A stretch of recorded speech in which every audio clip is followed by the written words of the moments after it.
हरिशरण हरिशरणम हरिशरणम। शरणानंद जी महाराज की वाणी का अध्ययन कर रहे हैं और उसी विषय को आगे बढ़ाते हैं। मंगलमय विधान की दृष्टि से यह निर्विवाद सिद्ध है कि किए हुए का परिणाम कर्ता को ही मिलता है। तो विषय ये है कि कर्म की शुद्धि, कर्तव्य परायणता पूरे तरीके से कैसे डेवलप हो, मेन ये है। तो इसमें पहले बताया था पिछले सेशन में कि जैसे जैसे हम बुराई, जाना हुआ सा छोड़ते जाएंगे, जिस जिस अंश में, उस अंश में कर्तव्य परायणता बढ़ती जाएगी और इससे धीरे धीरे जो भी करता है, मतलब साधक है, उसकी जो डेडिकेशन है वो पूरी हो जाएगी। तो मंगलमय विधान मतलब प्रकृति का जो विधान है, प्रकृति के जो नियम है, जो धर्म के नियम है, उसकी दृष्टि से ये बिल्कुल डाउटलेस चीज है कि जो भी हम करते हैं तो हमारे भीतर एक कर्ता पैदा होता है और जो परिणाम है वो कर्ता को मिलता है। ऐसा नहीं कि हम कोई फिलॉसफी का सहारा ले लें या कुछ कहें कि मैं करता हूँ, मुझसे कुछ चीज़ें गलत नहीं हो सकती, या इंद्रियों में वर्त रही हैं, गुणा गुणेषु वर्तन्ता, गीता जी की बात है। तो वो कोई एक विशेष स्थिति को समझाने के लिए, पहचानने के लिए ये बात कही गई है, ना कि किसी को इससे छूट ले लेनी है कि हम कुछ भी करते रहें, उसका परिणाम हमें नहीं भुगतना। तो यहाँ साफ साफ कहा जा रहा है कि जो भी हम करते हैं उसका परिणाम कर्ता को ही मिलता है। तो इस कारण किसी को भी किसी के प्रति वह नहीं करना है जिसमें किसी का अहित है।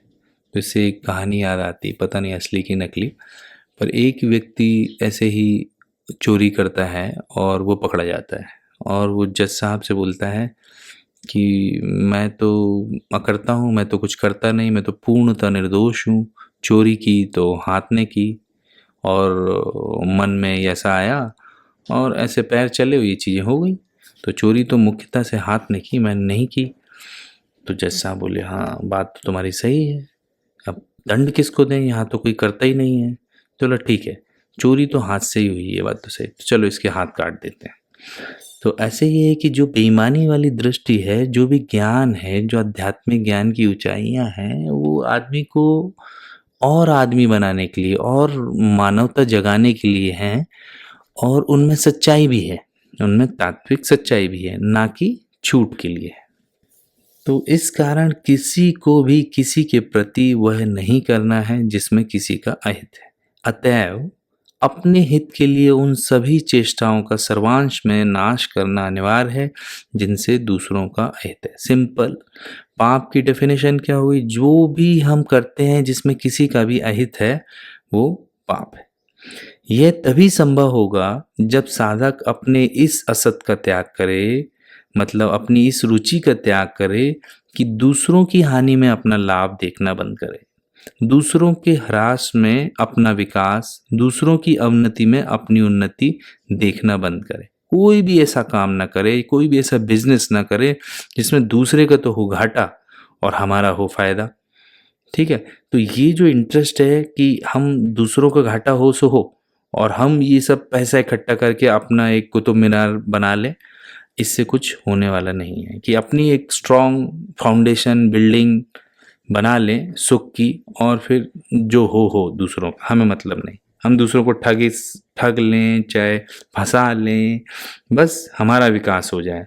तो जब तक हमारी ऐसी रुचि है, ऐसी बुद्धि है, ऐसी दृष्टिकोण है कि हम ये दृढ़ एक निर्णय कर लें कि जब साधक उस सुख को स्वीकार नहीं करता जिसका जन्म किसी के दुख से हो, उस विकास को नहीं अपनाता जो किसी के ह्रास से हो, तब उसका विकास अवश्य होता है। वरना हम ये सपने देखते रहेंगे पर वो हो नहीं पाएगा, कुछ ना कुछ कमी रहेगी, हम लगे रहेंगे और फिर अंत में असफलता ही हाथ लगती है और जो कुछ हम सोच रहे हैं, जिस दिशा में भी सोच रहे हैं, उससे भी जाते हैं। मतलब जो धन, जो मान, या जिस भी दिशा में सफलता की सीढ़ी बनाना चाह रहे हैं, दूसरों के दुख पे, दूसरों के ह्रास पे, और देर सबेर इतना समय शक्ति बर्बाद होता है, पाप कर्म इकट्ठा करते हैं और वो जो चाह रहे हैं वो भी टेम्परेरी भले ही हो जाए, फिर वो फाइनली नहीं हो पाएगा, वहाँ पे भी फेलियर मिलेगा ही, क्योंकि प्रकृति का नियम सबके मंगल के लिए है। यहाँ किसी एक व्यक्ति के लिए नहीं है कोई भी विधान, सबका जिसमें विकास हो, सबका मंगल हो, वैसे ही सर्वहितकारी प्राकृतिक नियम है। प्राकृतिक नियमानुसार किसी के कर्तव्य में किसी के अधिकार और किसी के अधिकार में ही किसी का कर्तव्य है। मतलब मेरा कर्तव्य जो है वो किसी का अधिकार है और किसी और का जो कर्तव्य है उससे मुझे फायदा होता है, मेरा अधिकार है। परंतु यह सभी साधकों को विदित है कि साधक की स्वाधीनता कर्तव्य पालन में है, अधिकार पाने में नहीं।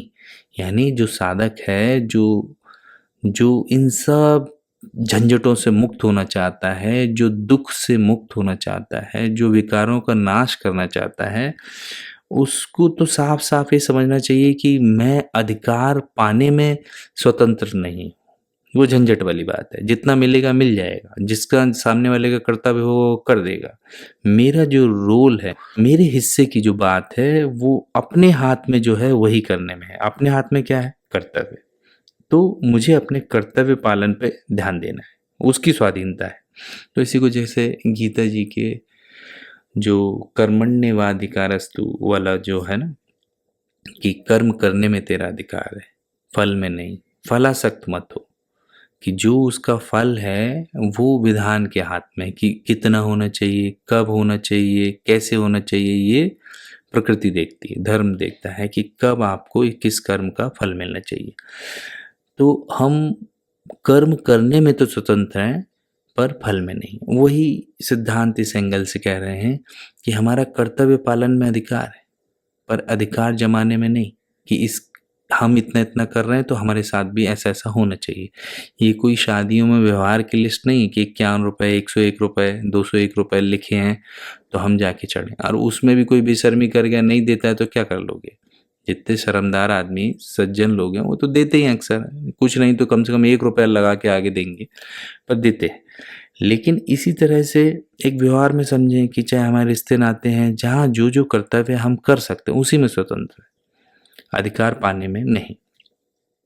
अधिकार तो किसी कर्तव्यनिष्ठ की उदारता में है, अधिकार तो किसी कर्तव्यनिष्ठ की उदारता में है, और कर्तव्य परायणता साधक का अपना साधन है।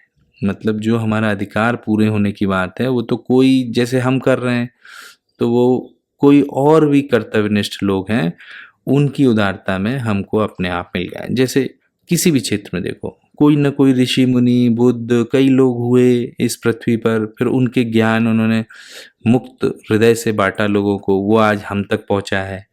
तो ऐसे ही हमारा भी कर्तव्य है कि हम जो कुछ भी कर सकते हैं, समझ सकते हैं, वो दूसरों तक पहुंचाएं, शेयर करें। तो उससे क्या होता है कि हमारे कर्तव्य का पालन होता है। लेकिन आप देखें कि अधिकार जमाने लगे, ऐसा ऐसा होना चाहिए, तो झगड़ा टंटे होंगे। और कायदे से देखें तो बहुत सी चीज़ें जो हमारे अधिकार की हैं वो हमारे साथ हो ही रही हैं, पर वो किन के द्वारा हो रही हैं? जो कर्तव्यनिष्ठ है।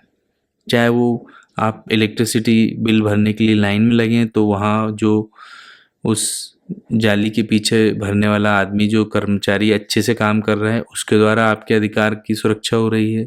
चाहे बैंक में, चाहे कोई एक सार्वजनिक, कोई एक बड़ी भलाई के काम में लगा है उसके द्वारा, या कोई भी आपके फैमिली लेवल पे देखो तो उसमें जो भी कर्तव्यनिष्ठ व्यक्ति है उसके द्वारा आपके अधिकारों की सुरक्षा अपने आप हो रही है, उसकी उदारता से हो रही है। इस दृष्टि से कर्तव्य में ही अपना अधिकार है, अधिकार पाने में नहीं। जब साधक अपने इस जाने हुए असत का कि अधिकार पाने में स्वाधीनता है, कि मैं राइट्स के लिए लड़ने लगूं, त्याग कर देता है, तब बड़ी ही सुगमता पूर्वक कर्तव्यनिष्ठ होकर कृतकृत्य हो जाता है। अधिकार लोलुपता साधक को राग तथा क्रोध से रहित नहीं होने देती। राग तथा क्रोध के रहते हुए कर्तव्य परायणता संभव नहीं है। इस दृष्टि से साधक को अधिकार लोलुपता से रहित होना परम आवश्यक है। तो वही बात वापस से स्ट्रेस करके कह रहे हैं कि अधिकार लोलुपता एक दोष है कि भले ही वो सही बात हो, पर उस बात को लेके भी हम आसक्त हो जाएं कि ये तो बहुत सही बात है, बड़ी नॉर्मल सी बात देखो, तो उसमें हम आसक्त हो जाएं कि भाई ये बात तो माननी चाहिए लोगों को, इसमें क्या गलत है। तो भी हम उस बात की आसक्ति के कारण फंस जाते हैं, दुखी हो जाते हैं और हम अपना कर्तव्य करने में ढिलाई कर देते हैं और क्षुब्ध हो जाते हैं, और जो कर्तव्य करने में हमारा उत्साह होना चाहिए वो टूट जाता है। तो अधिकार लोलुपता पे फोकस किया गया है कि हमारा अधिकारों पे ज़्यादा ध्यान रहा और लोलुप रहे कि वो होना ही चाहिए और वो नहीं होगा तो हम नहीं करेंगे, तो ये सौदेबाजी हुई, ये कर्तव्य पालन नहीं हुआ। तो अधिकार लोलुपता जब छोड़ेंगे तब जाके हमारा काम बनेगा, तब सुगमता पूर्वक कर्तव्यनिष्ठ मतलब डेडिकेटेड और सही काम में डेडिकेटेड होकर कृत का मतलब होता है कि जिसका कुछ भी करना बाकी नहीं रहोगे, वो करने कराने से ऊपर उठ गया कि अब उसकी लाइफ में जो बेस्ट से बेस्ट चीज होनी चाहिए वो हो रही है उसके द्वारा, तो उसे कुछ अब बाकी ऐसी फीलिंग नहीं रहती। तो इसमें जो अभाव, जो कमी खटकती है ना भीतर, वो नाश हो जाती है। तो इसमें मेन दुश्मन क्या है हमारा? अधिकार लोलुपता, कि जो हम कहते हैं कि हम तो कर रहे हैं वो ठीक है, फिर इनको भी तो ये करना चाहिए, उनको भी तो ये करना चाहिए।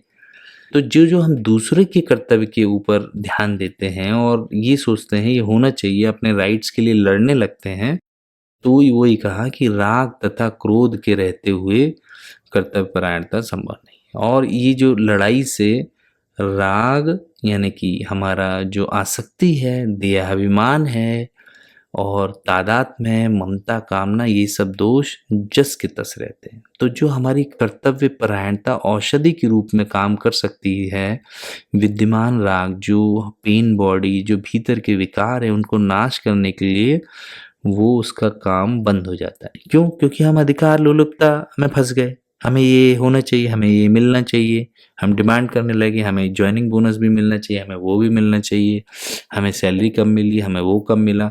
तो काम करने से ध्यान हट जाता है और काम करने में जो उत्साह, निष्ठा और जो आनंद आता है उससे भी वंचित हो जाते हैं।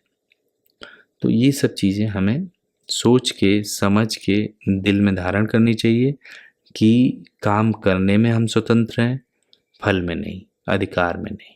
तो इसलिए अधिकार लोलुपता का महत्व धीरे धीरे हटाते जाएं और काम करने पे ध्यान किस ढंग से करना चाहिए, किस माइंडसेट से करना चाहिए, किस एटीट्यूड से करना चाहिए, जिससे करते करते ही हमारा योग सध जाए, कर्म योग सध जाए।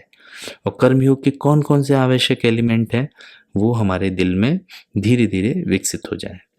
तो यही इसका लक्ष्य। हरि शरणम, हरि शरणम, हरि शरणम।